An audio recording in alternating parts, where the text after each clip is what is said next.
Malam itu hujan deras mengguyur kampung kecil di pinggiran Bandung. Aku berdiri basah kuyup di depan pintu rumah orang tua dengan tangan gemetar memegang tangan Rani, pacarku yang sudah 2 tahun kami sembunyikan dengan hati-hati. "Ayah, ibu, ini Rani pacarku," kataku dengan suara yang hampir hilang ditelan deru angin. Ayah langsung bangkit dari kursi rotan, wajahnya memerah seperti bara api sambil memegang al-Quran erat-erat.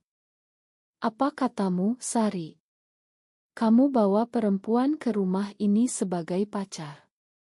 Ini dosa besar. Kamu telah mencemarkan nama keluarga dan agama kita," teriaknya sambil mendorong bahuku keras hingga aku mundur selangkah. Ibu menangis di belakangnya, tangannya menutup mulut, sementara adik laki-lakiku hanya berdiri diam dengan mata membelalak. Rani menatapku ketakutan, air hujan bercampur air mata di pipinya. Pintu rumah yang selalu terbuka lebar itu kini tertutup rapat di depan kami berdua. Aku merasa dunia runtuh dalam sekejap. Kami berjalan tanpa tujuan di jalan berlumpur, tas ransel kecil yang hanya sempat kuambil berat di punggung. Rani memeluk lenganku erat, suaranya bergetar. "Sari, maafkan aku, seharusnya aku tidak ikut pulang malam ini." Aku menggeleng meski dada terasa sesak. "Ini bukan salahmu. Aku yang memilih untuk jujur. Aku pikir mereka bisa mengerti, pikir aku bisa menjelaskan bahwa cinta kita bukan dosa. Tapi kata-kata ayah tadi masih bergema, kamu bukan anakku lagi. Bagaimana mungkin orang yang mengajarkanku sholat 5 waktu, membaca ayat-ayat suci setiap malam, kini mengusirku seperti orang asing? Aku dibesarkan dengan nilai-nilai itu, diajari bahwa keluarga adalah segalanya, bahwa menentang orang tua adalah dosa. Tapi bagaimana dengan hati ini yang merasa hidup hanya ketika bersama Rani? Kami akhirnya sampai di rumah kontrakan kecil Rani di pinggir kota. Malam itu kami duduk di lantai dingin, tubuh basah dan menggigil. Rani menyeduh teh hangat dengan tangan gemetar. "Kita bisa mulai lagi di Jakarta," katanya pelan. Aku mengangguk, tapi pikiranku melayang ke masa kecil. Ayah selalu bangga padaku, anak perempuan satu-satunya yang pandai mengaji. Ibu sering bercerita tentang pernikahan ideal dengan pria baik dari keluarga terhormat. Sekarang semuanya hancur karena aku memilih mencintai seorang perempuan. Apakah aku egois? Apakah aku telah meninggalkan jalan yang benar? Rani memelukku dari belakang, dagunya bertumpu di bahuku. "Kita tidak salah, Sari. Cinta tidak memilih gender." Tapi di dalam hati, pertanyaan itu terus menggerogoti, bagaimana jika ayah benar? Pagi harinya kami naik bus ke Jakarta dengan sisa uang yang sedikit. Kota besar itu menyambut kami dengan hiruk-pikuk yang asing. Aku mencari pekerjaan apa saja, dari pelayan kai hingga admin kantor kecil. Rani bekerja sebagai guru les priat. Malam-malam kami berbagi cerita, tapi semakin hari semakin ada jurang kecil di antara kami. Rani ingin tetap rendah hati, menyembunyikan hubungan kami dari tetangga. "Di sini juga orang-orang masih sama, Sari. Jangan buat masalah baru." Aku tidak setuju. Aku sudah lelah bersembunyi. Di rumah dulu aku bersembunyi, sekarang di sini lagi.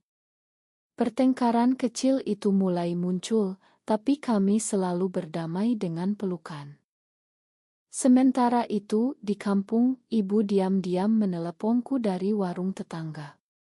"Sari, pulanglah, ayah masih marah, tapi aku rindu." Suaranya pecah.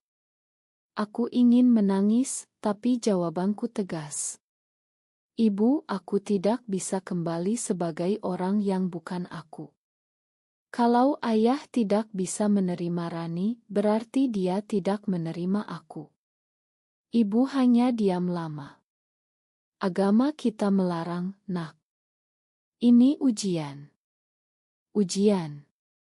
Kata itu terus terngiang. Apakah mencintai Rani memang ujian, atau justru penolakan keluarga yang menjadi ujian terberat? Tahun pertama di Jakarta terasa seperti perjuangan tanpa akhir. Aku bekerja 2 shift, belajar akuntansi malam hari di kursus murah. Rani tetap setia, meski kadang matanya menunjukkan kelelahan. Suatu malam, setelah aku pulang larut dari KAE, kami duduk di balkon kecil kontrakan. "Sari, kamu berubah. Kamu selalu marah sekarang," katanya pelan. Aku menatap lampu kota yang berkelap-kelip. Aku marah pada diri sendiri. Marah karena masih merasa bersalah setiap kali ingat ayah. Rani memegang tanganku. "Kita bisa ke psikolog atau ke komunitas yang mengerti." Aku menggeleng. Aku tidak ingin disembuhkan. Aku hanya ingin diterima apa adanya. Di kampung, adikku yang masih SMA mulai mengirim pesan rahasia. "Kak, ibu sering menangis malam-malam. Ayah tidak pernah sebut namamu lagi, tapi aku tahu dia rindu." Kata-kata itu seperti pisau.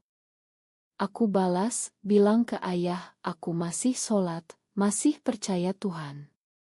Tapi Tuhan yang aku kenal tidak menghukum cinta. Adikku tidak pernah balas lagi setelah itu. Mungkin takut ketahuan. Aku mulai bekerja di perusahaan properti kecil sebagai admin. Bosku, Pak Budi, seorang pengusaha sukses yang terbuka, melihat potensiku.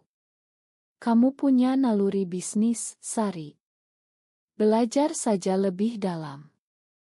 Aku mengambil kelas malam manajemen properti. Rani mendukung meski kami jarang bertemu. Hubungan kami mulai retak pelan. Suatu hari Rani bilang, "Aku ingin kita menikah secara adat di Bali, tapi diam-diam, supaya aman." Aku menolak. Aku tidak mau lagi bersembunyi. Kalau kita memang benar, kenapa harus disembunyikan? Pertengkaran itu berakhir dengan pintu kamar ditutup keras. Malam itu aku tidur di sofa, memikirkan bagaimana keputusan jujur di rumah dulu kini membuat segalanya sulit. Tahun kedua aku naik jabatan jadi asisten manajer. Gaji lebih besar, aku bisa kirim uang diam-diam ke ibu melalui adik. Ibu selalu menolak, tapi aku tahu dia pakai untuk kebutuhan rumah. Suatu sore, Pak Budi mengajakku rapat dengan investor. "Kamu bisa presentasikan proyek ini, Sari. Tunjukkan kalau perempuan juga bisa." Aku berhasil. Malamnya Rani memelukku bangga. "Kamu hebat. Tapi jangan lupakan aku di tengah kesuksesanmu." Aku janji tidak akan lupa, tapi dalam hati aku tahu ambisiku semakin besar. Aku ingin membuktikan pada keluarga bahwa hidupku tidak hancur meski mereka usir aku. Konflik batin semakin dalam saat Ramadan tiba. Aku tetap puasa, tarawih di masjid kecil dekat kontrakan. Tapi setiap kali imam membaca ayat tentang pernikahan, dadaku sesak. Rani tidak ikut, dia bilang aku masih mencari cara beriman yang cocok untuk kita. Kami berdebat lagi. "Agama bukan milik ayahmu saja, Sari. Tuhan lebih besar dari itu." Aku tahu dia benar, tapi warisan ayah terlalu kuat. Malam Lebaran, aku sendirian di kamar menangis diam-diam, Rani memelukku dari belakang tanpa kata. Tahun ketiga membawa perubahan besar. Perusahaan properti tempatku kerja berkembang pesat. Pak Budi memberiku proyek kecil untuk kelola sendiri, merenovasi rumah-rumah di pinggiran Jakarta. Aku belajar negosiasi tanah, pinjaman bank, semuanya dari nol. Rani semakin sibuk dengan les priatnya, tapi kami tetap berusaha menjaga hubungan. Suatu akhir pekan kami pergi ke Pantai Anyer, duduk di pasir sambil memandang laut. "Sari, aku bangga padamu," katanya sambil menyandarkan kepala di bahuku. "Tapi kadang aku takut kamu tidak butuh aku lagi." Aku mencium keningnya. "Kamu adalah alasan aku bertahan." Di kampung, ibu sakit ringan. Adikku menelepon panik. "Kak, ibu minta ketemu." Ayah tidak tahu. Aku naik bus malam itu juga, tapi hanya sampai pinggir kampung. Aku tidak berani masuk rumah. Kami bertemu di warung kopi kecil. Ibu memelukku erat, tubuhnya kurus. "Nak, ayah masih keras kepala. Dia bilang kamu sudah mati baginya." Tapi aku tidak bisa. Air matanya jatuh. Aku ceritakan tentang pekerjaanku, tentang Rani yang baik. Ibu menggeleng pelan. "Agama melarang, Sari." Tapi hati ibu bilang lain. "Pulanglah, tapi tanpa dia." Kata itu menyakitkan. Aku pulang ke Jakarta dengan hati hancur. Rani marah saat tahu aku pergi tanpa bilang. "Kamu masih mencari persetujuan mereka." Setelah 3 tahun, kami bertengkar hebat malam itu. Aku tidak mencari persetujuan. Aku hanya ingin ibu bahagia, teriakku. Rani menangis. "Kamu selalu memilih keluarga daripada aku." Malam itu kami tidur membelakangi. Pagi harinya aku minta maaf, tapi retak itu sudah ada. Di kantor, Pak Budi menawarkan saham kecil kalau aku mau ikut investasi besar. "Kamu punya isi, Sari. Properti di kampung-kampung lama akan naik nilai." Aku setuju. Aku mulai belajar tentang akuisisi tanah besar. Impianku tumbuh, suatu hari aku akan kembali ke kampung dengan kepala tegak. Bukan untuk balas dendam, tapi untuk menunjukkan bahwa aku bisa sukses dengan caraku sendiri. Tahun keempat, perusahaan kami menang tender besar. Aku dipromosikan jadi manajer proyek. Gaji sudah cukup untuk beli apartemen kecil. Rani pindah bersamaku. Hubungan kami lebih tenang, tapi ada jarak. Kami jarang bicara tentang masa depan. Suatu malam Rani bilang aku ingin anak, Sari. Lewat adopsi atau apapun. Tapi aku ingin keluarga kita sendiri. Aku diam lama. Aku juga ingin, tapi bagaimana dengan keluargaku yang asli? Rani tersenyum pahit. "Kamu masih terjebak di sana." Tahun kelima adalah puncak perjuangan. Perusahaan kami mendapat kesempatan mengembangkan kawasan baru di pinggiran Bandung. Pak Budi memanggilku ke ruangannya. "Sari, ada proyek spesial. Sebuah kampung lama akan dibeli untuk perumahan modern. Kamu kenal daerah itu?" Saat melihat peta, hatiku berhenti. Itu kampungku. Seluruh jalan tempat rumah orang tua berdiri. "Saya kenal, Pak." "Sangat kenal," jawabku pelan. Pak Budi tersenyum. "Kamu pimpin negosiasi. Kalau berhasil, kamu dapat bonus besar dan saham." Aku pulang malam itu dengan pikiran berputar. Rani melihat wajahku. "Ada apa?" Aku ceritakan semuanya. Dia memelukku. Ini kesempatanmu, Sari. Tapi jangan biarkan dendam menguasai. Aku mengangguk, tapi dalam hati aku tahu ini bukan dendam. Ini tentang tanggung jawab. Aku harus menghadapi masa lalu. Negosiasi dimulai. Aku datang ke kantor kelurahan dengan tim. Warga kampung berkumpul. Ayahku ada di sana, duduk di barisan depan dengan wajah keras. Matanya melebar saat melihatku. Aku berbicara di depan mikron dengan suara mantap. Kami tawarkan harga di atas pasar, plus rumah baru di kawasan modern untuk setiap keluarga. Tidak ada yang dirugikan. Warga berbisik. Ayah berdiri. Kamu berani datang ke sini? Suaranya dingin. Aku menatapnya langsung. Ini bisnis, Pak. Tapi juga kesempatan untuk keluarga kita. Ibu di belakangnya menangis pelan. Pertemuan itu tegang. Beberapa warga setuju, yang lain menolak karena alasan tradisi. Aku bertemu ayah secara pribadi malam harinya di masjid kecil. Ayah, aku tidak datang untuk balas dendam. Aku datang untuk memberi pilihan. Ayah memandangku lama. Kamu masih dengan perempuan itu? Aku mengangguk. Ya. Dan aku bahagia. Ayah menghela napas. Agama tidak berubah, Sari.